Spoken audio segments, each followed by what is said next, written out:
ఒక బైబిల్ పండితుడు ఈ విధంగా అన్నాడండి, దేవుడు మాట్లాడటం లేదని మానవుడు బాధపడాలి, అంతే కదండి. దేవుడు మాట్లాడటం లేదని మానవుడు బాధపడాలండి.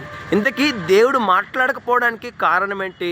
మానవుడు కలిగి ఉన్న పాపపు జీవితం, మానవుడు కలిగి ఉన్న దేవుడు వ్యతిరేకించే జీవితం, మానవుడు కలిగి ఉన్న దేవుడు అసహించుకునే జీవితం. ఒకసారి ఆలోచన చేద్దామండి.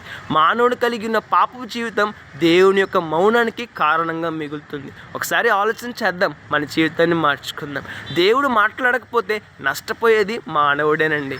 ఎలా చెప్పగలుగుతున్నావు ఈ మాట అని అడుగుతారేమో. పరిశుద్ధ గ్రంథంలోని ఆదాము జీవితం, సంసోను జీవితం, దావీదు జీవితం మనకు వివరిస్తుంది. ఎంతోమంది భక్తుల జీవితాలు ఈ విషయాన్ని మనకు బోధిస్తున్నాయి, వివరిస్తున్నాయి. వారి జీవితాలు చదివితే మనకు అర్థమవుతుంది. ఒకసారి ఆలోచన చేద్దాం.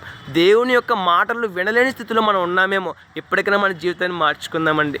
ఎందుకు దేవుని మాటలు మానవుడు వినాలి అని అంటే, దేవునిలా మానవుని ప్రేమించేవారు, దేవునిలా మానవునికి మేలు చేసేవారు, దేవునిలా మానవునికి సరైన త్రోవను చూపించేవారు ఎవ్వరూ లేరండి.